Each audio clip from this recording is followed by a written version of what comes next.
Good morning, good afternoon, good evening, wherever you're logging on from in the world, and welcome to this latest Infrastructure Intelligence Live Friday webinar organised in association with BECG. And today we're looking at what I think is a very topical issue of placemaking. More and more we're seeing now around the country and indeed around the world, administrations, mayors, politicians, clients adopting a people-first approach,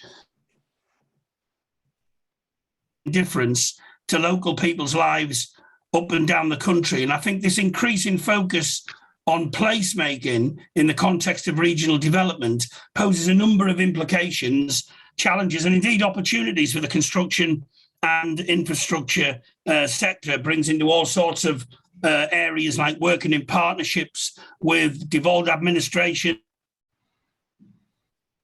as well. So, a really good panel today to speak to us,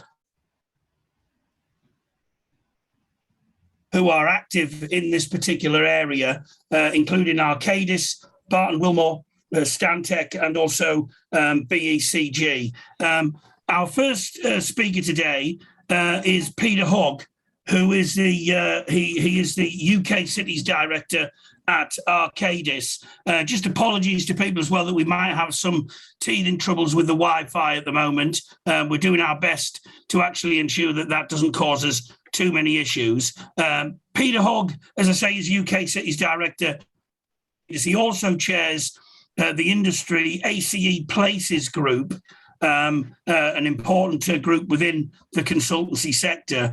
Of course, Arcadis are involved in hundreds of projects worldwide that shape where we live and the way we live. And I know that Peter is particularly exercised in looking at how post-COVID changes in particular will shape the success or failure of cities in the future, and indeed the quality of life for people who live and work in them. So, Peter, the floor is yours. Andy, thank you very much, and good morning, good afternoon, good evening, everybody. I'm just going to make a few opening remarks, which I hope will create some food for thought. Will create some ideas, some debate that we can all have between us. And the first point that I want to make is one that I've long held regarding placemaking, which is those of us in this industry, in the built environment industry, need to be a little bit humble, and we need to recognize that we've got the easy bit of placemaking. Actually, building stuff is the easy bit. Making really effective places, really sustainable places, really enduring places requires an absolute focus, not just on the physical, the spatial, but it also requires an understanding of and a focus around the social aspects of placemaking and the economic aspects of placemaking. And I think that unless you look at all three of those absolutely holistically, you're really on a hiding to nothing with placemaking. So it's so important, in our view, to look at all of those. And that's why some of the things that Andy mentioned in his introduction, actually, around government policy with relation to placemaking, are actually quite interesting, and in many cases actually can be helpful. So levelling up is for example quite an interesting policy initiative around placemaking. Now, I don't believe for a moment that the simple application of the levelling up white paper will automatically and infallibly lead to great places.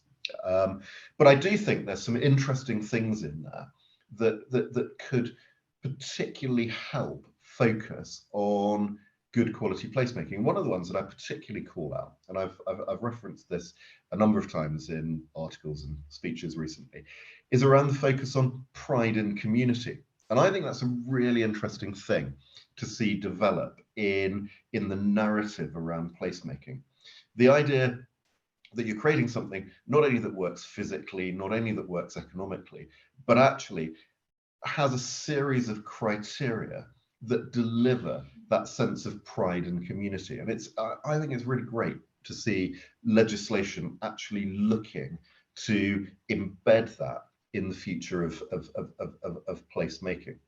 I think one thing we do need to think about in terms of the levelling up agenda is to make sure we don't get too target fixated on geographic locations around the UK. I think it's really, really important that when we think about how levelling up plays into and supports placemaking, we think about that holistically across all of the UK. I'm not, by the way, going to go down the predictable route of making special pleadings for London and the South East around that. I think that would be wrong and going against the grain of levelling up.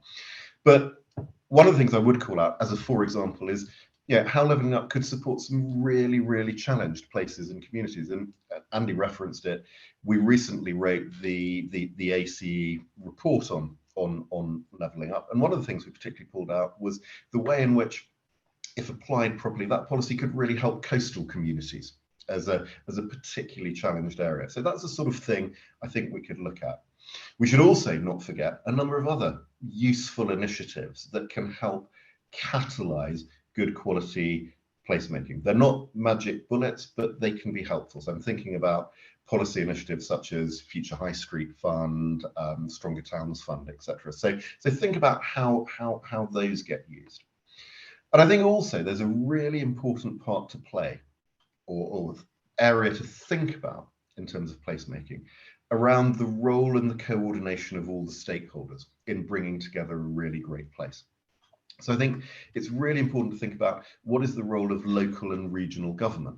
And I think we're seeing some really great initiatives come forward, actually. We're seeing a number of regions and localities becoming much more muscular in their expectations and much more crisp and rigorous in their planning around the sort of place they want to create. One of the things I often talk about is that if a place is going to have a hope of succeeding, it's got to be really clear about what it's going to be famous for. And one of the things that I'm seeing in a number of spatial strategies and visions coming forward from local and regional government is that real clarity around what places are going to be famous. A really, really good example of that I would particularly pull out is the work that Kate Willard and her team are doing around the Thames Estuary, for example, and their really clear strategy on the hydrogen community and greening the blue, for example. And that brings me also into another point, which is the role of the private sector, who can't and shouldn't be passive bystanders in placemaking. They shouldn't be the people who wait until all of the planning, the spatial strategy is undertaken and then just roll into town to do the commercial development activity. I think what we need to see is a much, much more engaged and partner-based approach to public and private sector working to create and, critically importantly, curate really great places for the long haul. And I think the final point I want to touch on is something that Andy mentioned that I would mention is around, so if that's my initial thinking around placemaking, how does that change in the light of big events that have happened quite recently, particularly COVID, for example, and what does that mean for the future of places? Well, I think what we're going to see post-COVID is an interesting shift towards places that are much more holistic in their planning. I slightly hate that word, but it is absolutely the right word for what I'm trying to say. Places will not be one-dimensional if they're going to be successful. They will not offer only one thing, but they will look to have a very broad offer and a very broad appeal. It's really interesting, for example, to see the work that the City of London Corporation are doing around this at the moment to significantly diversify themselves away from their rather typecast role as a Monday to Friday 9 to 5 financial services office accommodation provider into being a vibrant cultural city centre. I think also we're going to see some interesting themes emerge around the way in which places connect together and collectively create communities, economies, and agglomerated capabilities. So whilst I'm not a believer in the concept of the standalone, isolated 15-minute community, what I do think we've got real potential to see emerging is the idea of the hyper-connected polycentric city or polycentric area. Yeah, a great example of that, of course, is the Randstad in the Netherlands. But I think we've got an opportunity with the work that we're putting into mobility and transport infrastructure investment, the digital connectivity that we have and can augment, and also the experience that people have developed over the last two and a half years of COVID around the fact that so much of what we do can be virtual, that I think we'll see agglomeration being very much more of a virtual thing than a physical thing in the future. And it's going to be really interesting to look and see what shape that puts on places moving forward. So Andy, I've probably spoken enough. I need to let my colleagues get a word in edgeways, but that's just a few thoughts from me, which hopefully will be useful to the audience as we go through the rest of the talk. Thanks very much for that, Peter. And the stuff that you mentioned, well, all the way through, but particularly at the end, for me, highlights why this whole area is a fascinating one, and also one that people should want to work as well. I mean, we often talk in this sector about the need to attract new people into construction and infrastructure, and having an involvement in how cities, towns, places are created. What's better than that, really, when you think about it? It's just so exciting, and I think we should look at that to build on it. We'll return to some of those points, I'm sure, in the discussion, because I've got some questions on those as well. But first of all, our next speaker is Emily Ford. Emily is a senior planner at Barton Wilmore. She joined the Reading office at Barton Wilmore in 2018 after having previously worked for Bracknell Forest Council. For those that aren't aware of Barton Wilmore's work, they are one of the leading, or in fact the leading independent planning and design consultancies in the UK. And I know from first-hand experience that they are passionate about creating places that are not just commercial, of course they've got to be that, but also sustainable, dynamic, and progressive. In fact, many of the qualities that I'm sure Peter was hinting at earlier on. So, Emily, over to you. Thanks, Andy. So, yeah, as Andy was saying, my perspective on placemaking is very much that of a planner, but also of just a person who lives and works and visits various different places. And I think that's important to remember, that we have our professional roles in this discussion, but we're all people at the end of the day as well. So planning looks to understand and respond to and improve places through planning policy and through development. And we collaborate with a wide range of consultants to achieve that. But I think sometimes that message gets lost, and the idea of development as something that's good is perhaps a difficult narrative to sell to the general public. And I think that's something that, as well as working on how we improve placemaking, I think we also need to work on how we improve selling the benefits of what development can achieve. So placemaking, for me, it's not something that can be delivered by numbers. It's something that needs to reflect local circumstances. And I think regional leaders have a really strong role in this, but so long as it doesn't get caught up in politics. Because yes, we need visions and we need great ambitions and some aspirations for what we want to achieve in an area. It's fantastic. And that should feed into localized policy that then can feed into what's delivered on the ground. But ultimately, it's great to get all of that in place, but we need that to be flexible so that it can account for things that change over time. And we also need it to be something that's shared. It's a shared vision. So we've got political support at the local level, whether that's parish councillors or ward members. And also it's shared with the private sector, because ultimately there is going to be a big role for the private sector in delivering this development that helps make these places. And we also need to have a shared understanding with the communities that this placemaking is going to affect. Because ultimately, placemaking is about designing for people who are going to use those places. So if we're going to do that, as Peter touched on, there's a really important role for engagement. And we need to reach everyone who's going to be affected by a place. And I think the pandemic's shown us that we can do some really great work in terms of engaging online, and we can reach people that we maybe can't reach through traditional consultation events. And moving forward, I think there's a role for kind of combined virtual and physical engagement, so that we really do reach all age groups and all cultures, so that we find out what the community values, what they want to see come forward in their area, because everyone will want different things. Everyone on this panel would want different things in where they live or where they might want to go to work or that kind of thing. So it's only by engaging with everyone and understanding what they want that then we can start to think about, okay, how are we going to design this place? How are we going to make sure we make a place that communities actually want? Because that's really important to be for successful placemaking. It's also, if a place is going to be successful, it needs to be adaptable and resilient so that it can change over time, so that we don't need to come and knock down buildings if they're no longer in use. How can we make it so that they can be adapted? How can we make sure we're listening to views of what people want now, but also might want in the future? Is there a role for engaging with different generations there, so that we can see what children of today might want to live in the future, so that we can start thinking about that now? But of course, it's not just about the people who are going to be in those places.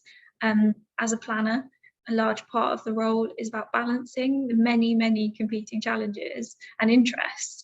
So yes, we should be thinking about a community who's going to be in these places, but we also need to think about the environment. We also need to think about the economy. And if we're going to really create successful places, we need to be delivering places that are good for all of those things. So I think we're already doing some great work on all of these things, but how can we drive change in the industry? I think there's a really interesting idea about how can we communicate what the benefits of development are to communities, so that they maybe get a bit more on board with when things come forward, and you can have some positive engagement about what they might like to see come forward and what benefits they really want. I think there's also something to kind of, some developers perhaps need a bit of communication to them about the value of green spaces and creating these better places. And I think that's where initiatives like Greenkeeper that Barton Wilmore's been involved in, and Better Places platform that Stantec are working on, can really help in kind of helping developers visualize what that value is, or indeed what money they might lose from not creating great places. So yeah, that's my initial thoughts for now, and I'm sure we'll come back to some of those issues later on in the discussion. Thanks very much indeed for that, Emily. I think some really interesting points you made there, especially how the industry thinks about how it communicates. I think what really strikes me around this whole issue, infrastructure and construction, affects people at every stage, because we create, build things, we plan things. But I think on an issue, I think that can be as sensitive as well as place. The impact of our sector's work directly affects people's lives, and I think we need to be really conscious about that. And that whole engagement piece is especially important when we look at that. Again, more to return to in the discussion, I'm sure. Our third panelist is Jenny Hughes, who is a climate change and social manager at Stantec. In her current role, Jenny has wide experience in delivering sustainability, environmental and project management services for many different projects, infrastructure and energy projects. She is particularly focused at the moment on Stantec's transition to becoming a net zero carbon organisation, and also to prioritising the delivery of social value. She will return to social value later.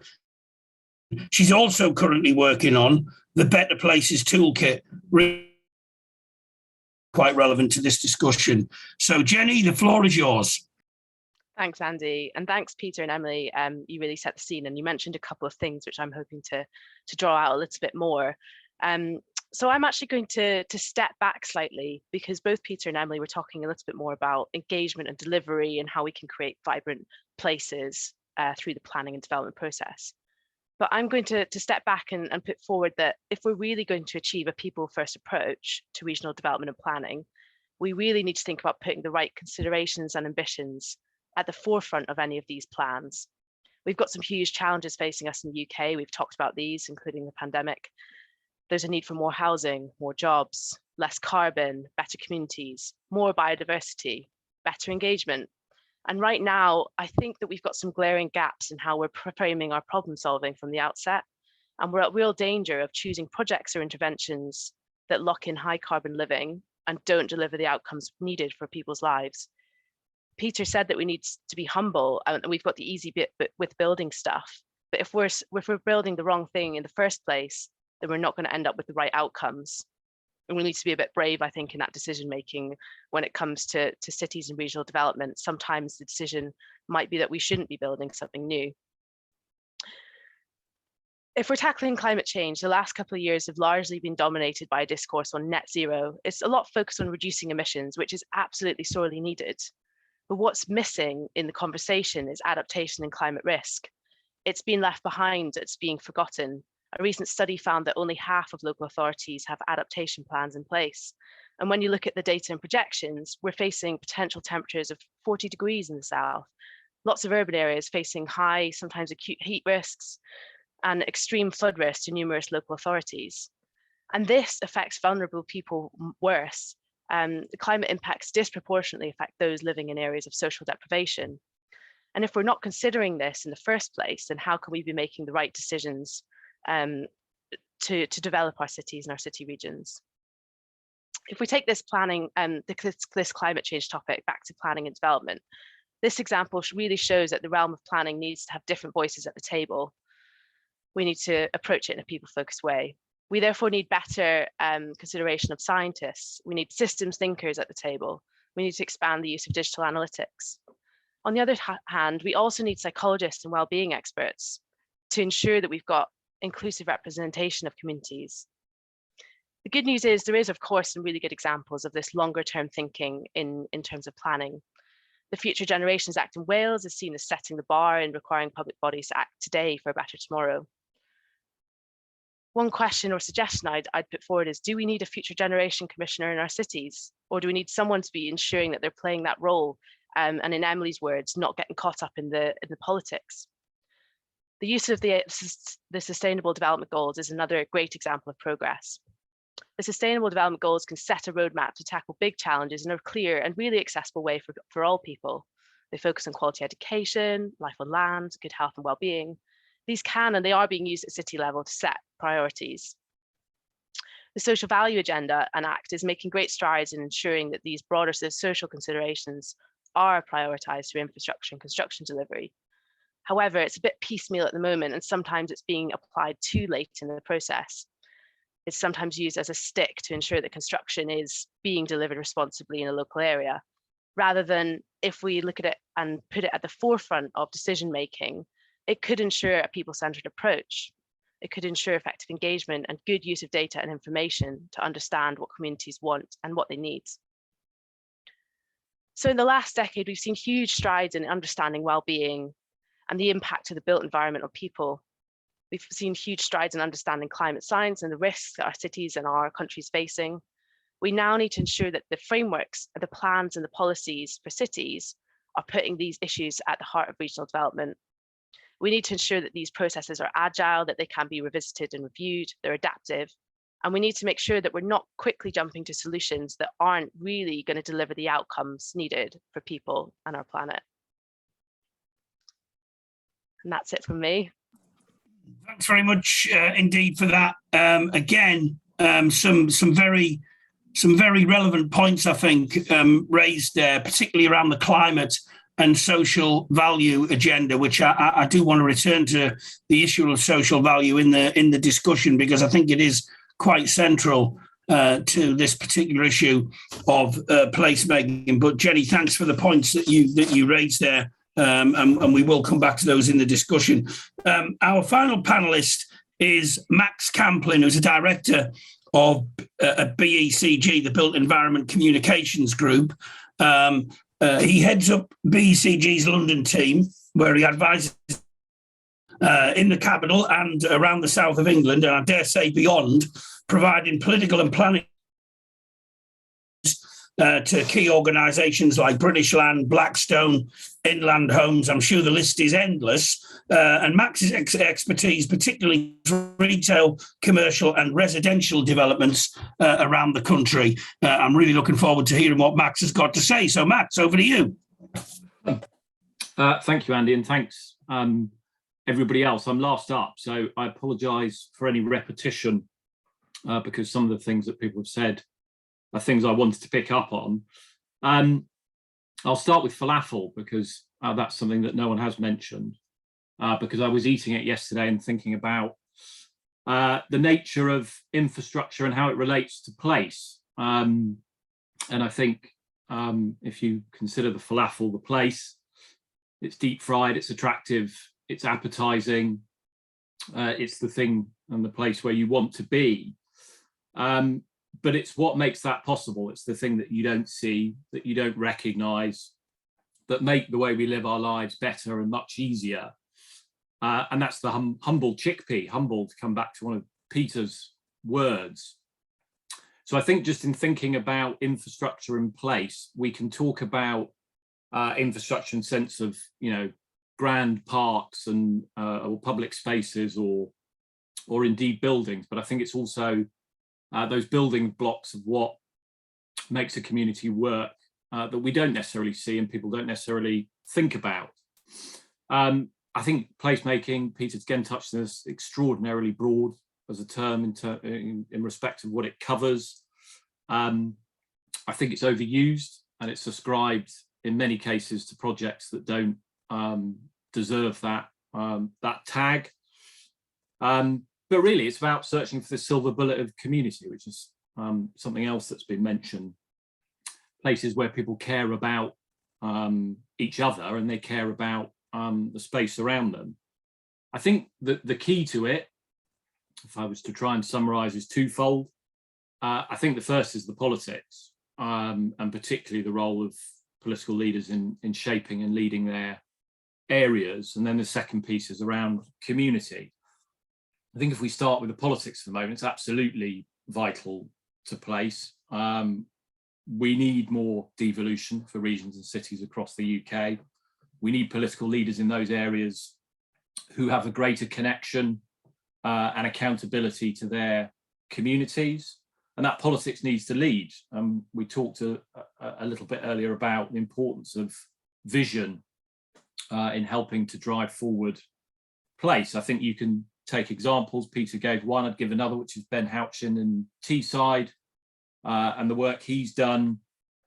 He's got a clear vision, he's got big ambition, he's willing to put the public sector at the forefront of that. First mayoral development corporation outside London, major public investment in infrastructure and bringing the airport back into public ownership.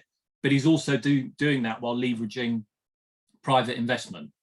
And we need more of that everywhere. You've got the other side of the coin on politics, which is the local authorities who are unable to even have a sound local plan, who delay, who obfuscate. They blame others when development happens, or it's piecemeal, or it's against their wishes. But they don't make any effort to try and shape that place. And those are the places that are, slowly, inexorably going to lose their identity because of it.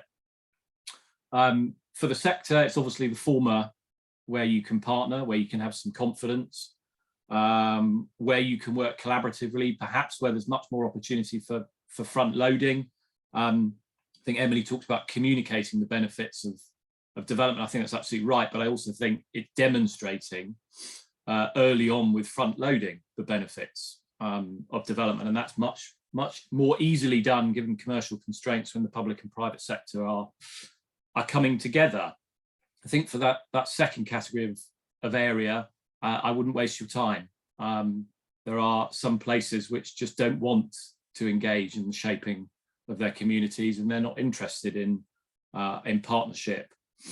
So the second part I alluded to was about communities, and that's come up a lot today. And you can't make a place without understanding its identity and its history and how people feel about it and what they like and what they don't like and what they want to change. and we need patience and time to understand that. So I think good placemaking is really about the evolution of an existing identity, and again, Teesside's a good example of this, because you want to keep the things that do matter to people, and you want to improve the things that diminish their lives, whether it's about security or safety or public spaces. I think the expression I would use around community engagement is that too often it is a means to an end and not an end in itself. And that is to say, it can be a manipulative process with a preordained outcome. And that is a very quick way to lose the ability to make a good place, because you do need people to invest in what you're doing emotionally rather than, just financially. So sort of summing up, just thinking about key steps, I said at the beginning, I think much more devolution is needed. I think we need much stronger, much more powerful regional and local political leaders, and they need to have a clear vision. We need to keep strengthening community engagement, and I would agree with others that it has got a lot better, and things are far, far better than when I started in the industry, but there's still a lot to do. And I think that's incumbent both on the private sector to recognise the benefits of it, but also for the public sector to really push on that. Much more front-loading. Commercial considerations obviously come into play, but that is where one can demonstrate the benefits of good placemaking much earlier. And that's about collaboration, it's about finding long-term projects, it's about getting people involved in the ownership and the management of their areas. I think that leads to another point, which is placekeeping as well as placemaking, and how do you find the mechanisms and provide the investment to maintain and continuously improve the infrastructure. The last point I'd make, which is a particular bugbear of mine, is SIL and 106, which doesn't work, and it's not transparent. And if you speak to anybody anywhere about what their council is doing with SIL and 106, they won't have a clue. And that's in some cases because there's billions of pounds that's sitting in bank accounts that remains unspent, and has been, I think there was an investigation a couple of years ago into this, and in London alone, there was 1.29 billion of unspent SIL and 106. So when we're talking about front loading, what we're actually getting is heavily delayed backloading, and in some cases, this huge investment that's been put in not being spent at all. So that's where I'd end. Thank you.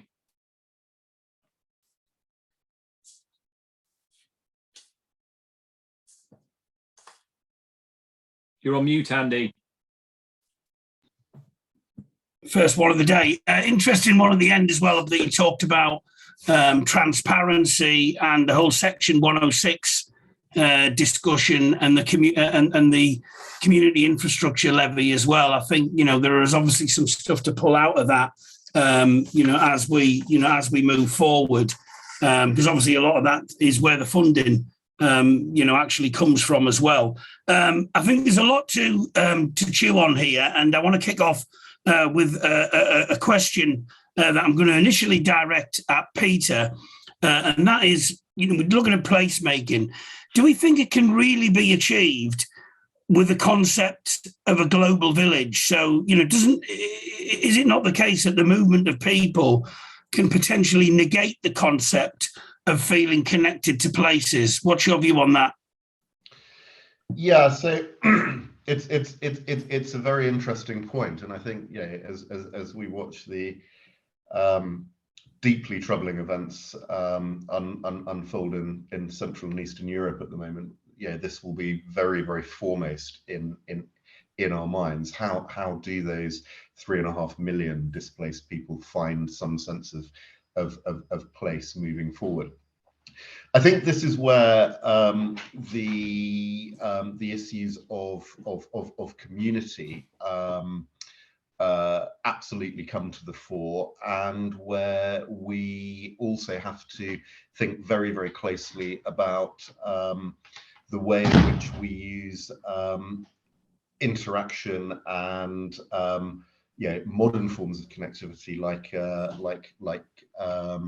digital connectivity, for example, because I think places will increasingly not be locations where people feel the need to physically come together.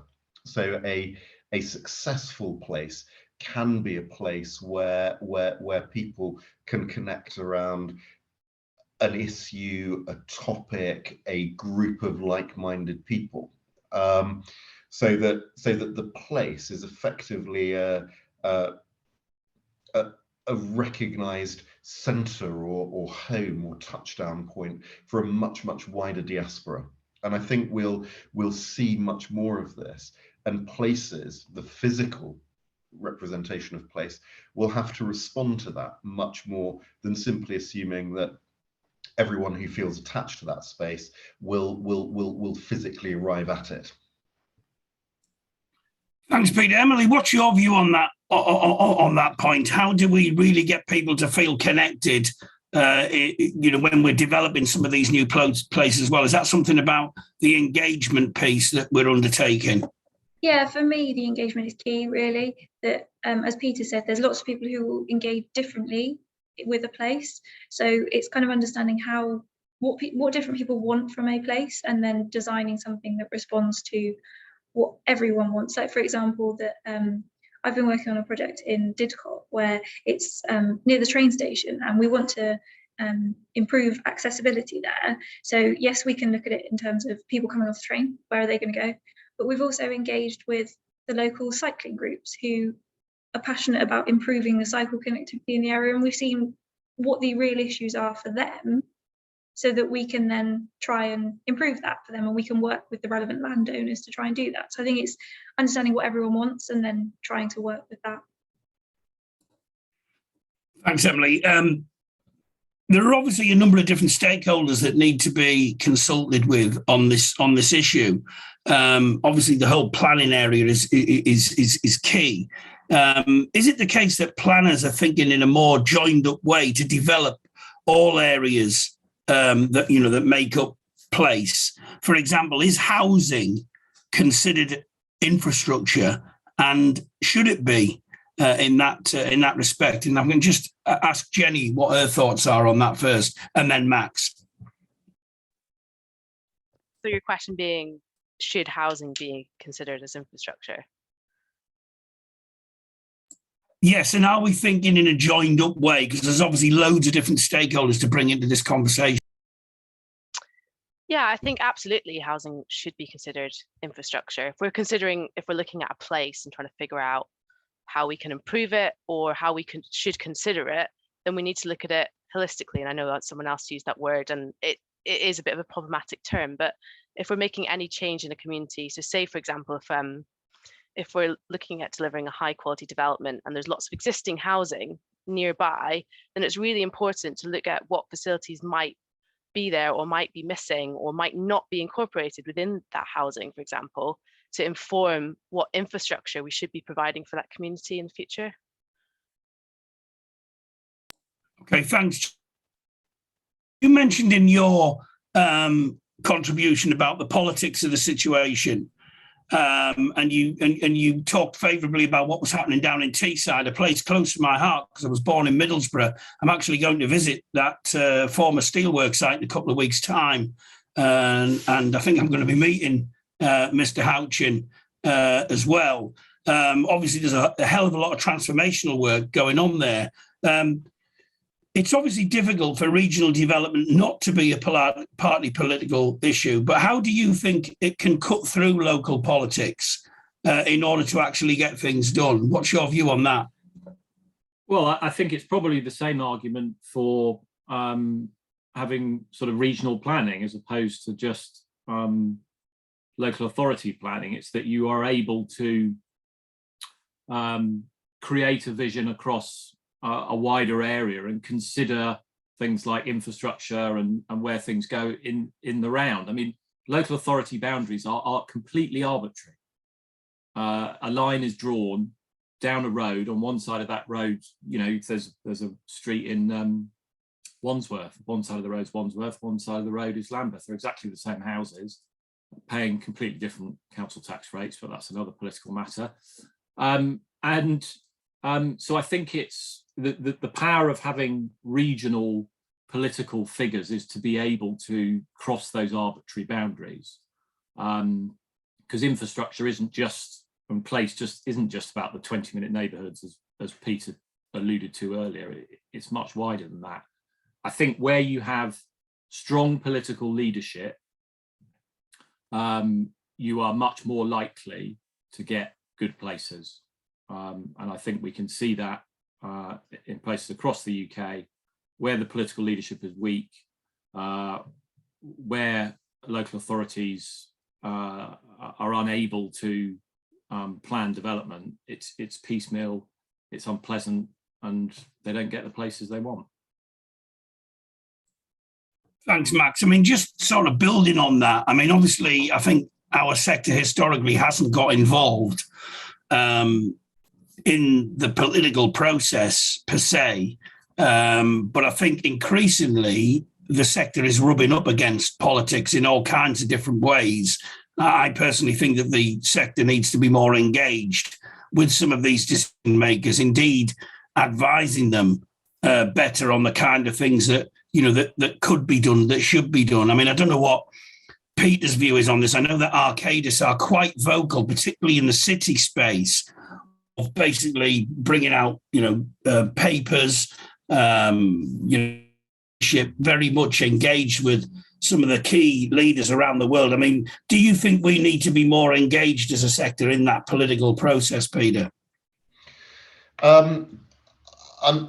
Without question, Andy. I think it's so important, and it goes back actually to some of the comments that Jenny made right at the beginning of her introduction. And I think that if we stand timidly on the sidelines and say, well, we in this sector only have our part to play, then we'll keep getting the places that we deserve.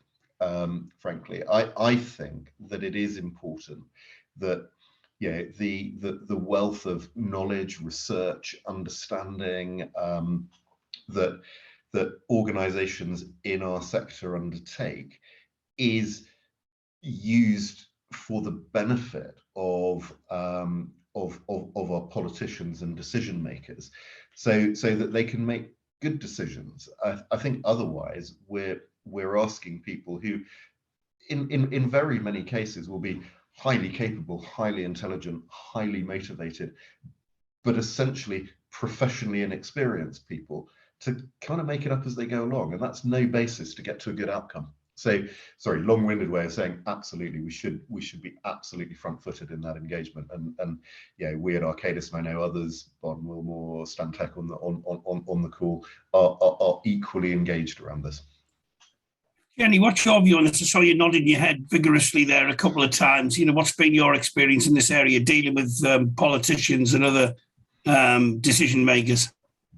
I'm nodding because I think Peter put it very eloquently, and I was just going to add an example of where we can see this kind of good practice happening. There's just this, I'm sure there's lots of different examples, but we've been speaking with University College London, UCL, and they've got a research program with the local government association, and it's called the Net Zero Innovation Program. And what it's doing is bringing together projects happening through local authorities on the ground with researchers, with consultants, and really trying to join the dots so that the information can get shared much more widely. Because I think that's one of the big challenges in the industry is how do we get pockets of best practice, whether it's climate action, whether it's engagement, whatever it is, and share those examples across the industry and across local authorities. So yeah, that's just one example where I know this is happening. Thanks. And just flowing from that, and again, just an idle thought that came into my head. I know you can't ignore the politicians because obviously, hopefully they've got some modicum of power, but what about removing the politicians to allow local communities a real collaborative say with planners and developers? And I'm going to ask the planner in the room, or the person that I know is a planner, and that's Emily, to give us her thoughts on that. What do you think about that, or is that just, am I just crazy? I think in some circumstances there probably is a case for that being helpful, but politicians are there for a reason and they represent their communities. So I think it's really good that if you want to deliver a successful place, you're getting everyone on board and you are communicating with the politician, but you're also going down to the grassroots and you're talking to the people who actually live in the area as well. And then you get the best of both worlds, really. Thanks, Emily. Max, you work with clients. Stuff works, particularly around the political process. How keen do you see them to be wanting to engage politicians? I'm very keen. I mean, to allude, it's fundamental and vital to the process, and some politicians are better than others in respect of this topic. But you know, we live in a democracy, and they're the ultimate arbiters and decision makers. I think that the point you made earlier about removing them from the process, of course, I wouldn't agree with, but it is about collaboration, and it is about political leaders showing vision and setting an agenda, and then allowing the sector to work with the local communities to realise that. They don't need to be mutually exclusive, the political and the community. Thanks for that, Max. Someone mentioned earlier about the role of the private sector in all of this. How do we encourage the private sector investors to work in a way that basically reassures communities that the development that they're going to be undertaking will actually benefit their lives? And I want to bring Peter in first and then Jenny.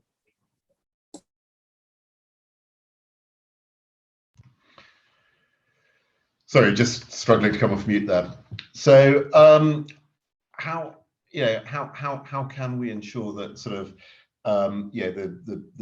the community's life is is improved and is enriched? Well, I think, you know, as you know, both Jenny and Emily have said, there's a degree of engagement around that and understanding, you know, what people believe enrichment to be. I think there's a danger that we slightly patronizingly assume that we know what will enrich people's lives, and I think that's not necessarily healthy. I think also that there's tremendous benefit in self-direction around some of this, and I think I can think of some fantastically rich activity that I've seen over the course of my career, where actually, you know, communities have led in terms of thinking about what are the things that are going to be helpful and beneficial and supportive to them, and those have often developed in really, really interesting angles that teach us a salutary lesson, because they're not angles that any professional would necessarily have seen or observed. So I think there's something there for community engagement in the approach, for sure. And I think also there's something that can be really, really interesting at casting the net very wide to look for good and stimulating examples of what other communities, perhaps globally, have done in order to take particular initiatives or activities forward. I think it's really interesting, for example, to see the way in which you have very, very sort of strong cultural cues developing in and around particular communities. And coming back, Andy, to one of the points you made earlier about virtual communities, transient fluid communities, very often it's those cultural cues that can absolutely provide the anchor point in those communities. So I think it's those sort of things from my perspective. Thanks, Peter. A kind of specific question I want to ask everybody, because I think it's quite a practical one. people would be thinking about, and not just people in our industry either, the public at large, who have that we need to convince. With the drive in town centres to move away from physical shopping, partly driven by the increase in online shopping, how will placemaking be able to square that potential ghost town circle if online shopping continues apace? So I suppose they were talking about reimagining town centres, I suppose, in a post-COVID environment. I mean, I don't know what our panelists think about that, but it's something that I hear all the time. And I live in Durham, which you might think, oh, that's really nice. But if you go into the town centre, you know, like many areas, you've got, you know, shops that aren't there anymore. There's a real challenge to develop that sense of place. And I think, you know, obviously there's many other areas that have got that challenge, you know, even greater than that. So what's the panel's view in relation to that? I'll bring Jenny in first and then Emily. I think it's a huge challenge facing places. And I think we need to be thinking about good examples of where we are still continuing to seeing vibrant town centres. And for me personally, as a resident in Bristol, it's places where you can see the day to nighttime economy.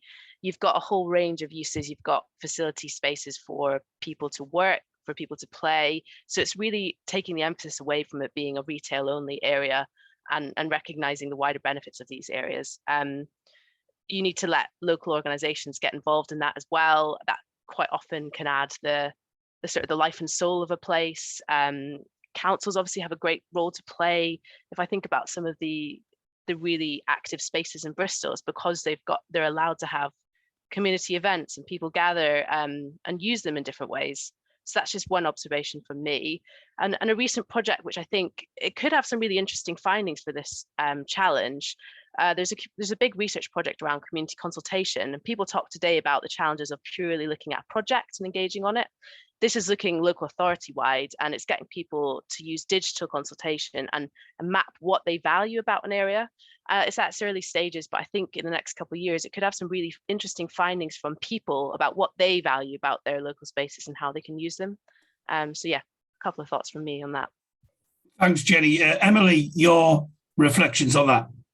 I think I'll probably echo what Jenny said, really, that I think it's about finding out what people want from a place when they necessarily don't want the physical shops there. What would drive people to go into town? Is it going to be more of your evening uses? Maybe it's more bars and restaurants. Maybe it's some specialist shops where you do want to go in and see the stuff in person. You don't want to just buy it online, because there is still a place for that. Maybe it's more green spaces and sports facility. Maybe we need to look at different things that are going to drive people into those town centres, and that could also be far more residential uses there, so that people are in the towns, so they're not going to be ghost towns. There's people there and they will need facilities to support them, so it just kind of creates a different sort of space there. Thanks, Max. In your experience, and again going back to what you said earlier about those more engaged leaders who are prepared to, I suppose, put their shoulder behind creating something more meaningful. The kind of approach that's been mentioned just there by Jenny and Emily has actually been adopted or is actually in the process of being developed. Yeah, and I mean, I'd give one example, which is Sutton Council, local authority in southwest London, who are taking a lead with an ambitious vision for their town centre. They've received a lot of funding for it. They've put public sector funding into buying the shopping centre.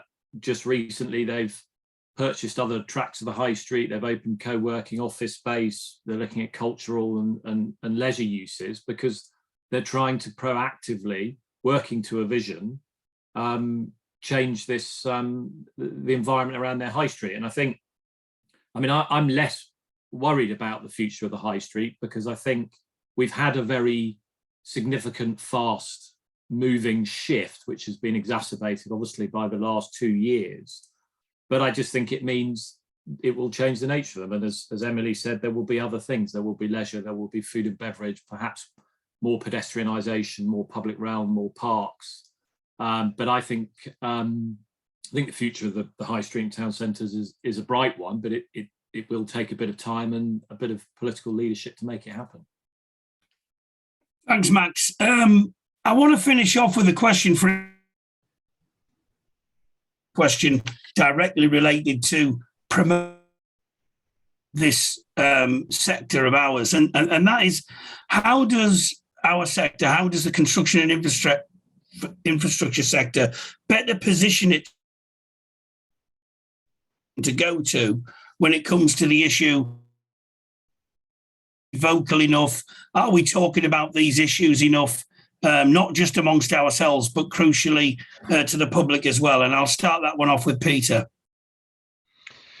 Yeah, so I mean, the quick and easy answer to the question is I don't think we are speaking to it enough. And broadening that answer out a bit, I don't think we are convincing anyone that when we do speak about these things, we're speaking with anything other than self-interest. And I think that's a big challenge that as a sector we need to overcome. We need to be seen as interested, engaged, informed, and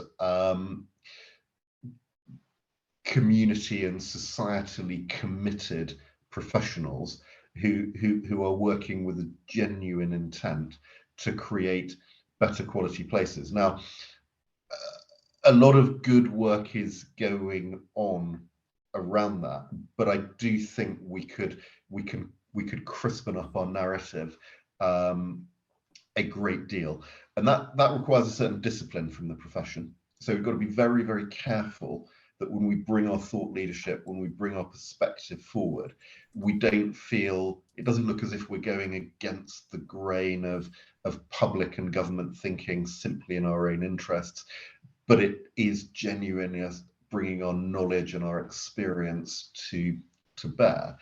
And I think also, actually, you know, we have to genuinely and very, very clearly and articulately point to where we've come up with the goods and where actually we have played a part in creating fantastic, vibrant, sustainable places.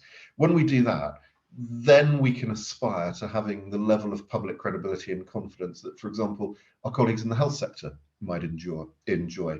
But I think we've got work to do until we get there, is my honest answer. Peter, Jenny, your view on this? How does the industry, I suppose, in one sense, position itself as a key voice in this area? I think Peter made some fantastic points there about, and it was really all about the integrity of us as consultants as well. I do think that we've got, well, even on this call, we've got some organizations who've got this ethos at the heart of them, but it's a really valid point Peter made about us not presenting ourselves for our own self-interest, and we do genuinely want to do the right thing, but we've definitely got some work to do in that area. But there's all sorts of things we can do. One of the things which I think is really important is playing a role in education, and that's not just educating wider stakeholders in our sector. It's all about bringing in the right voices in the future, so educating the youth as well. And I think we've got a huge opportunity to do a lot more of that, and that will play a big role in this as well. Thanks, Jenny. Emily, your thoughts on how the sector can actually explain itself without, as Peter kind of warned, the allegation of self-interest, which is obviously always a challenge given what we do. Yeah, it's definitely a challenge, and I think for me personally, I think that a really good way of doing that is not only going to people to tell them about development when you're talking about a specific development. Let's go at an earlier stage. Let's get people interested in the places they live in, what they might like to see come forward before we're actually preparing our planning application. Let's get in there at the first stage, and I think a lot of that is working with local authorities to do it as part of local plan preparation. So it's at that very initial stage. Find out what people want, tell them about the benefits of what's been delivered before. Say, the last local plan, we did this, these are the benefits, these developers helped us achieve X, Y, and Z. And I think that just kind of demonstrates that we're not out there for just one person's gain. We're there to help the community as a whole. Thanks, Emily. And just finally, Max, you're involved in the influencing business, I suppose, and you're advising clients on how to present themselves, how to position themselves. What do you think the sector can do so that it can actually be seen as a key to approach when it comes to developing and actually getting this right? Well, just to be slightly contrary for a moment to what's just been said by others, I think part of the integrity is admitting that we do have self-interest, and you can't get away from that. But I think the important thing about mutual benefit is when self-interest aligns for more than one party, and that's what we're sort of searching for. It's finding that collaboration to create that mutual benefit, and it's not a problem that we all have our own interests in all of this, but it's much more important that we try and find ways to work together to find the alignment of that self-interest. So that's what I'd say. Thanks very much for Max. And I think, that what you finished on there, obviously there are some, I don't like the term vested interest because everyone's got a vested interest in everything. Partnership is probably the keynote to finish on, really, in relation to that. One of the issues we didn't touch on in a lot of detail is the whole social value piece. I know a number of the speakers mentioned it. It's something that we will be returning to later in our Infrastructure Intelligence live series this year with a keynote conference on social value, an online conference on the 13th of May. So look out for that when we start promoting it next week. It's the second social value conference that we've organised, and I think it very much speaks to a number of the issues that have been, surfaced in the conversation today. I'd just like to thank all of our speakers from Arcadis, Emily Ford from Barton Wilmore, Jenny Hughes from Stantec, and Max Camplin from BEC. Thank BECG, our sponsors for our Infrastructure Intelligence Live programme event. Another event in 2 weeks' time, looking at the whole area of digital in our industry, which is a massive issue and one that hopefully we'll be interested in. But thanks again to everybody. Thanks again to everyone watching again on our YouTube channel, and we'll see you again soon. So thanks very much indeed. Goodbye.